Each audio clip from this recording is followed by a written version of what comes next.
Greetings. Welcome to ITR Live. I'm your host, Chris Hagan. We are back here in Studio 130 for another fun-filled, action-packed episode of Iowa's premier conservative podcast. I'm joined here in studio today with John Hendrickson and Chris Ingstad. Welcome, gentlemen. How are you today? I'm doing fine, thank you. You look like you're doing just fine. Yeah. I don't know about that, but yeah.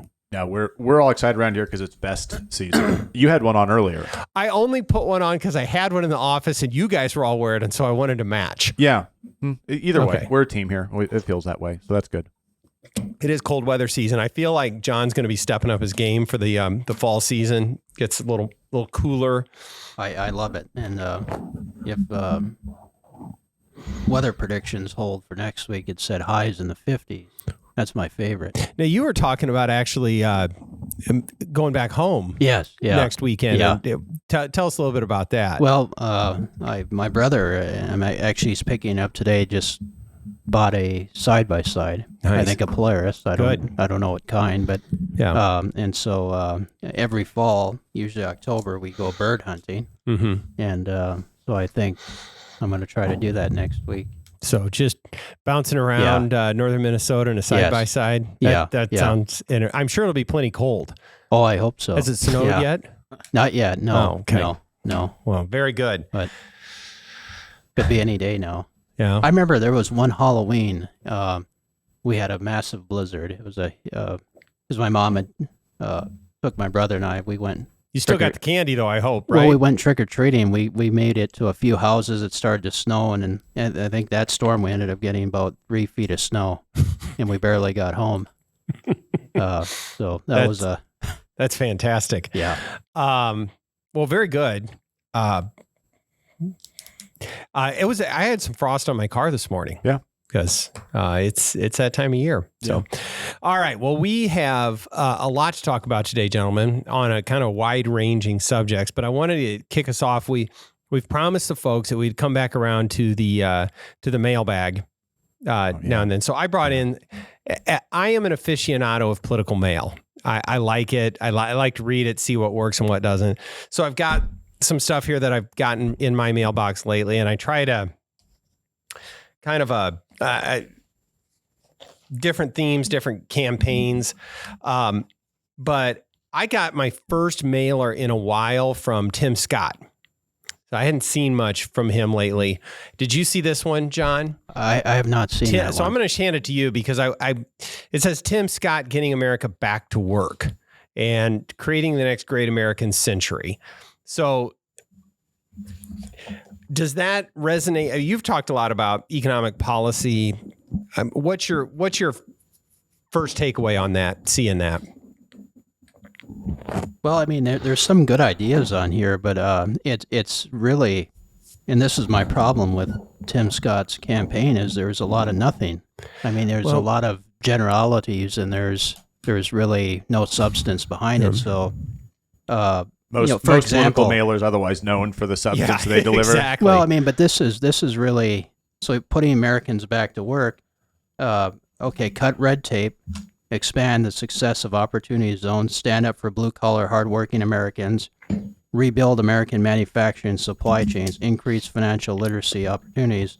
All good things, but not one thing, not even I want to make the Tax Cuts and Jobs Act permanent. Not one thing to do it. And so I look at this like, as Reagan said, trust but verify. Go ahead, please.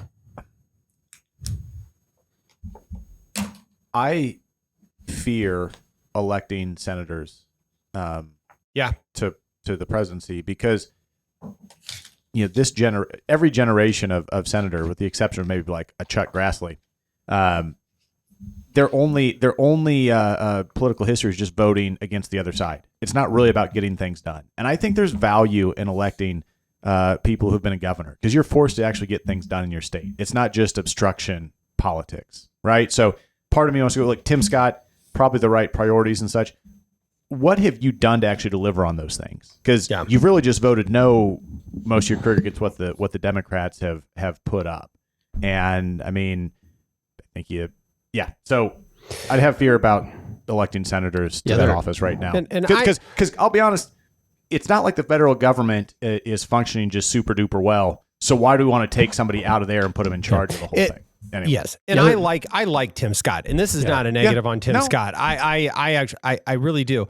I guess where I was thinking when I read this, yes, these are good things, John, but like you say, well, okay, how are you standing up for blue collar, hardworking Americans and rebuilding a manufacturing? That sounds like he wants to maybe start talking about trade policy a little bit. Well, that's what I wanted to say is that it certainly sounds like that, but his record and rhetoric, he has been supportive of globalist trade deals. And one concern I have is that, he's running TV ads about bringing back manufacturing and being tough on China, but at the same time, he's still supporting the same, I would say, free trade policies that got us into this mess to begin with. So I don't think he's right on that. So, we're going to get to China in just a minute. It's kind of what I thought too. I mean, as a bio piece, just kind of introducing you to Tim Scott, I think it's actually a nice piece. It has a really nice look and feel to it, but I don't think there's a lot of substance there. I got this other one that was kind of interesting, and this is from, when I say it's from Trump or from Tim Scott, I use that as a generic term for whatever corporate or super PAC or whatever entity might be standing behind it. I'm not necessarily saying it came directly from the campaign, but this is a compare and contrast piece. On one side, Biden administration economic policies are destroying Americans' financial security. A couple of headlines from current financial problems we have. And Trump, on the other side, Trump administration economic policies put money in our pockets, talking about middle-class family income, unemployment, and how good things were under Trump. And a picture here, John, I know you'd appreciate this. President Trump signs USMCA trade agreement at the White House on January 19th, 2020. So, not to dive into the specifics, but I think this showcases, and we talked about this a little bit in the pre-production meeting this morning, John, that's what I believe you're going to see a lot of out of the Trump campaign is just things were better before. Yes. When I was here, things worked better. Yeah.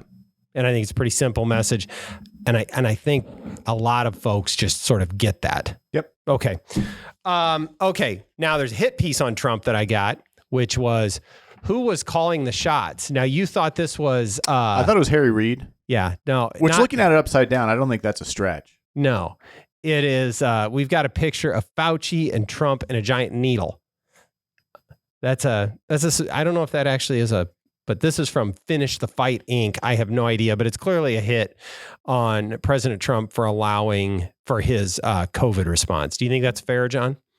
Trump for how he responded to COVID and Fauci? I think it's fair to be critical of it. I do think, regardless of who was in office with a pandemic like that, there would have been a vaccine but I know Trump should have to defend his COVID policies just like Biden or anybody else, whether they're a governor or senator and how they voted. So, yep. I think all of it's fair game. Yep.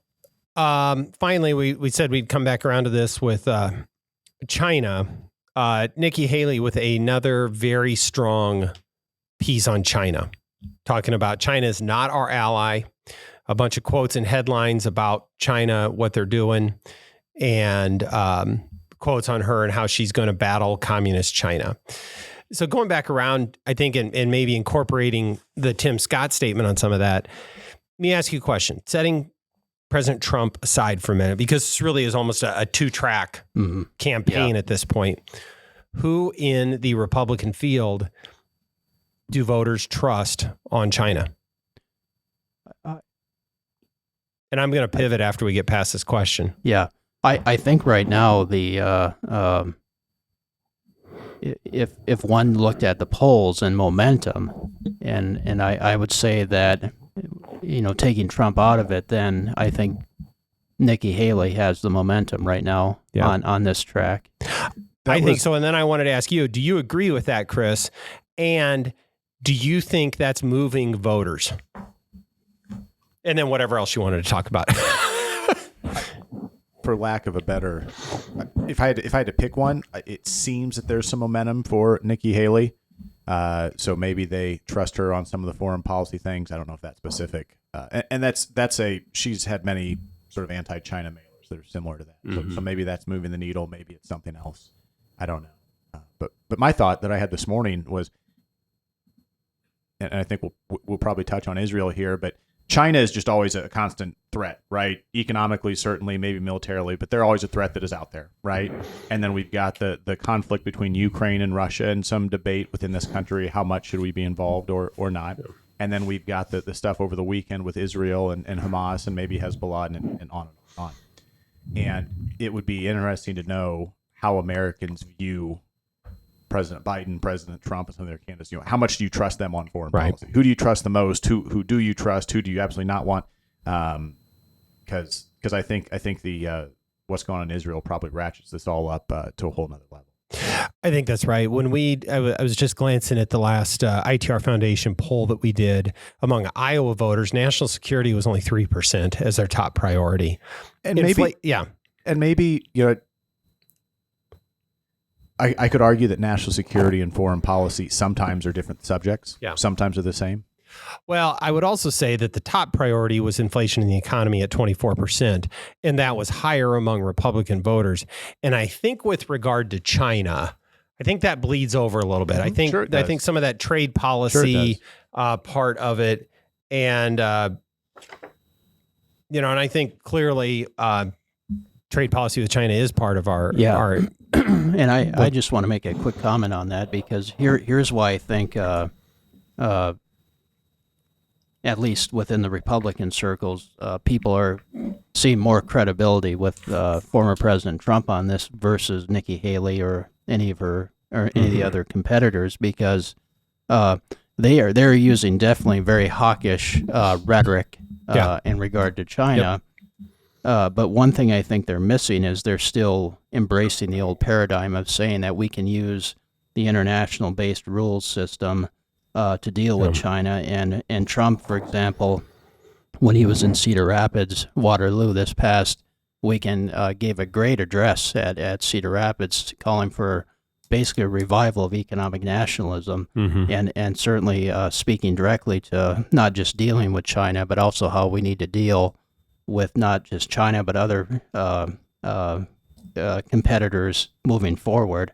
Yeah. And so I think the former president is actually putting a little more substance behind his rhetoric. I think that's right. I think, kind of to wrap this up, because we need to move on, we got other things to talk about today. I think that obviously foreign policy, foreign affairs, trade are going to increase in importance in the minds of Iowa voters. I think certainly President Trump has a record here that he can stand on of what he believes and what he's done. I think Nikki Haley, and I think it's part of her momentum, clearly is seen as strong on China, and that does matter to a lot of Iowa voters. As a state of the race, I think that's right. I think Nikki Haley has some momentum right now. I didn't have any mail from the DeSantis campaign in the last week or two, at least that I remember getting. We got a door hanger yesterday. You did? I mean, their ground game is certainly better than anybody else's in the campaign. Yep. And I had, some folks that were on the ground with DeSantis multiple people over this weekend when he kind of barnstormed through the state, and really had a very strong response, was getting several hundred people at every stop. And so I do think there's some momentum there as well, but we'll have to wait and see. I think that the race is now going to change. Certainly more people are paying attention, but what is going on in Israel is going to impact the conversation. I think there are issues that may have been talked about up to this point that are now going to fall by the wayside, because the national conversation is what's going on in Israel. And I don't want to just dive into the politics of it and who it helps and hurts, because I think that's a matter of opinion, and we can argue that both ways. But what do you gentlemen think? Yeah, look, none of us are foreign policy experts, but just as an average Iowa Republican, Iowa conservative, what do you think of what's going on in Israel? Just to be clear, Chris said we're not foreign policy experts, which is true, but he did say that we're average in about 3 different ways, John. Yeah. Just if you want to. Okay. Yeah. Every day. How about we use everyday Iowans? I was happy with average. Okay, That's all right. great. Because I have strong takes, but I think the folks would rather hear from you guys.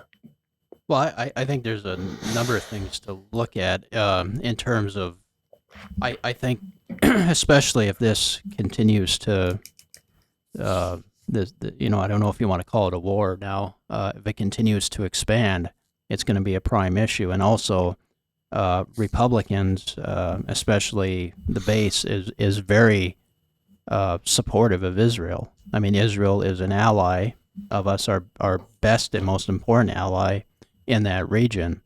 I would say that one issue that concerns me, which would probably put me apart from maybe some Republicans, would be you hear some of the neoconservatives within the ranks calling for an aggressive response to Iran as a result. And we talked in pre-production. Dan Crenshaw, who is a congressman from Texas, who is a very hawkish neoconservative, part of his tweet, he said, and I wrote it down because I wanted to quote it, he says, "This will not be a fleeting conflict in the Israeli-Palestinian age. This looks like it'll be a war to end all wars." And that was very concerning to me. I mean, that one I would say that's not even something a conservative should say. That goes back to Woodrow Wilson and progressive. But Nikki Haley has been very much beating more drums about Iran, and so I think we need to be very careful. And one thing, I think we need obviously support Israel, but we need to be very cautious in how we proceed about engaging with Iran or anything else as a result of this, because I think as we're talking this morning from pre-production, there's a lot of dangerous things going on in the world, and we're on the verge, I think, of some scary situations if we're not careful, if we're not being prudent in our foreign policy. I'm sick of that kind of hyperbole, the war to end all wars. I mean, maybe, it's not terribly difficult to imagine it, except that there's been conflict in that region of the world literally forever. And it's always been, so to sort of think like this is the time. I mean, maybe it really could be. I guess my view on it is I'm not sure what Israel needs from us. If it's just Israel versus Hamas or even Hezbollah, I'm not sure how much they need from us. I think my concern would be, who is Israel fighting, right? Does another nation actually get involved, or does Israel take the fight to another nation? That opens up, and then who might that draw in, right? So that could get really interesting. But at the moment, if it remains Israel versus Hamas or Hezbollah, we'll see. I totally agree with supporting our ally there. And I guess this a little different angle I've had on it is just kind of thinking through and contrasting. Israel's our ally in a lot of ways, right? Is Ukraine necessarily our ally, or is just Russia been our sort of enemy for 80 years? And so I'm just kind of curious to compare and contrast reactions and views on the Ukraine-Russia conflict versus our new Israel and Hamas. And I just thought Lindsey Graham still beating the drum about Ukraine and Russia. I'm like, I don't think that's probably where our foreign policy, focus should be. But John, go ahead, because I got something to say. Yeah, and the other thing I found alarming, Chris, about this is looking at some of the rhetoric by folks like Crenshaw and Haley, and it seems like they get so passionate about the possibility of a strong response to dealing with Iran or Ukraine. I don't see their passion when it comes to issues impacting our own borders. And that's a concern for me. I mean, why aren't people more passionate about getting control of immigration and controlling our own border?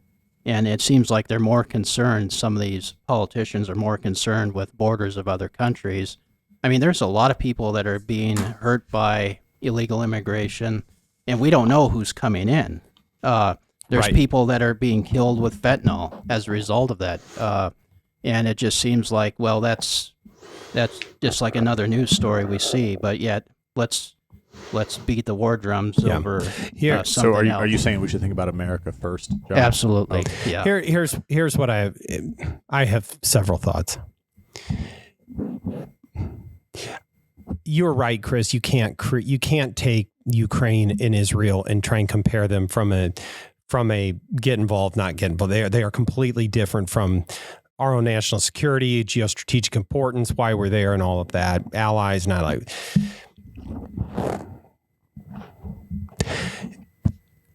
Some of these folks beating the war drums, John, it almost looks like they are happy this happened because now they get to be excited because they finally have the real justification for the giant war they've always wanted.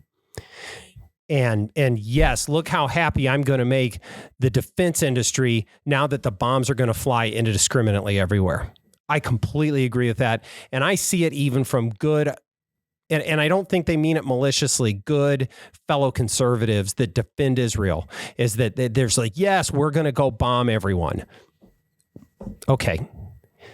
So I'm weary of that we're just so happy that we get to go start a new war. But that having been said, this is barbaric. And I, for one, absolutely support Israel. And I believe that the response to this is going to be substantial and it's going to last a long time, and it should.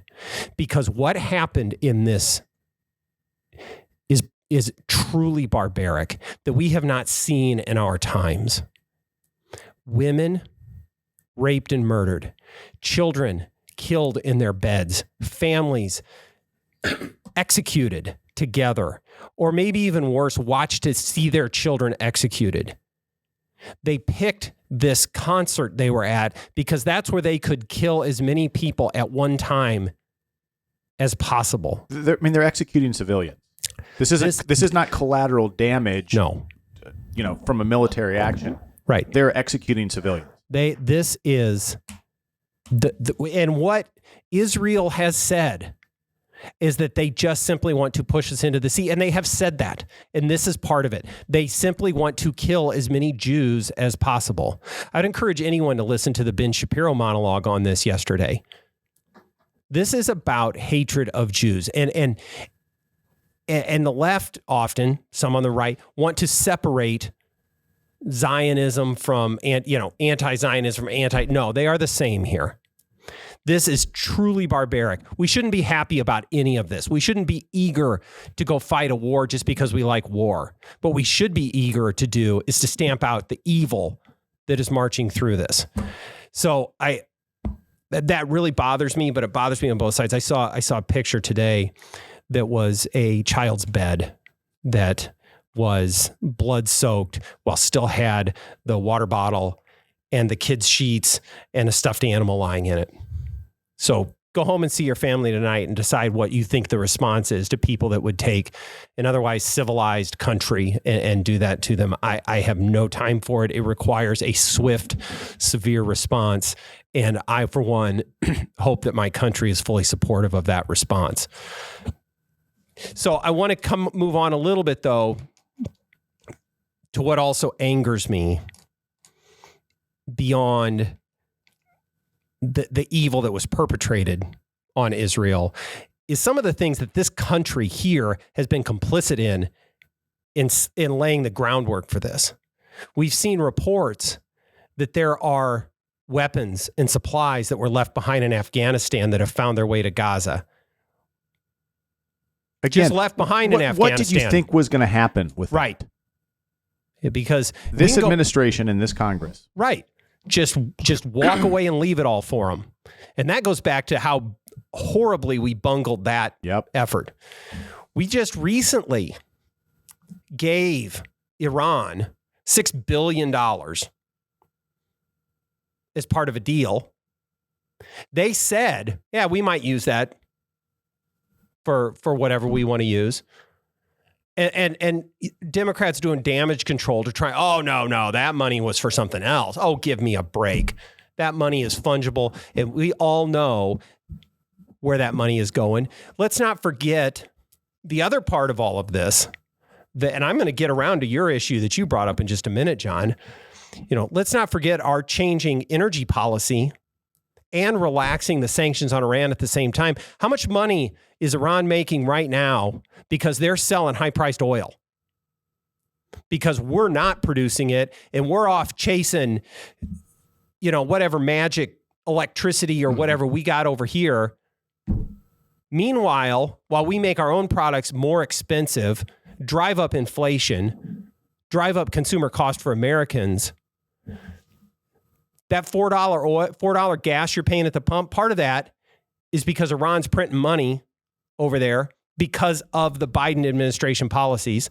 That's had an impact on their ability to support Hamas.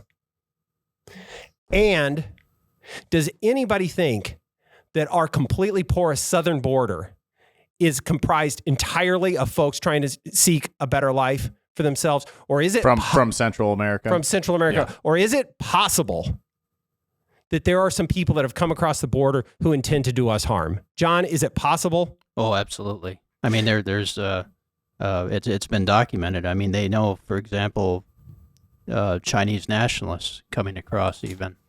So I mean, it's that's the scary part. We just don't know what's happening down there, and I mean, and I think what you said is spot on. I mean, the Biden administration policies, both foreign and economic, have been a disaster, and that's to put it in a nice term, I think. So I am beyond frustrated. Yeah. Look, my anger is that this happened and that this evil exists. But I'm really frustrated at what seems like many ways in which this nation has made it easier for that evil to take place. Yeah. So, that's where I'm at on all this. And coming back around to the escalation of this, anybody that talks about starting a war with Iran needs to just go sit on the sidelines for a while, because I'm here for doing what needs to be done. But that is so foolish. Yeah. We just unwound 20 years of sort of Middle East intervention. Right. For better, for worse. Yeah. And yes, we want to get right back into that. This would be a far bigger military operation than anything we've done in Iraq. Yeah. And that's what concerns me, because I think, I agree with everything you said in terms of the supporting Israel and how awful this is. But, I just think of some of these politicians have not learned the lesson from the failed Bush policies in Iraq. I mean, it's not a cakewalk. Nothing in the Middle East is a cakewalk, and nor should we think war is a cakewalk anywhere. Yeah, just beware. We do what needs to be done, but we also don't go looking for fights that we don't need to be a part of. Yep. Maybe, who knows what tomorrow brings. Mm-hmm. But we know what the issue is. The lesson of 9/11 is we didn't just go after the bad guys that did 9/11. We went for a whole lot more. Yeah. Yep. And this is Israel's 9/11. Yes. Go after the bad guys. And maybe that's all of Hamas. Maybe that is dramatic changes to how they manage the Gaza Strip that haven't been seen since their nation was created. But do tackle that problem, not a bunch of other wars of choice. Right. Yep. Okay. Well, gentlemen, I think rather than try and shift from that into a whole other set of fiscal and domestic topics, I think it's probably about time to wrap this one up for today. Yep. And we will come back around very soon and talk about government efficiency, John. Sounds good. Okay. Yeah. All right. Gentlemen, any other closing thoughts for today? No. Okay, good. I think we covered it. All right. Well, God bless America. Hug your children and your families tight, and be thankful for the freedoms that we have and the peace and the safety and the security that we have. And with that, we will see you next time on ITR Live.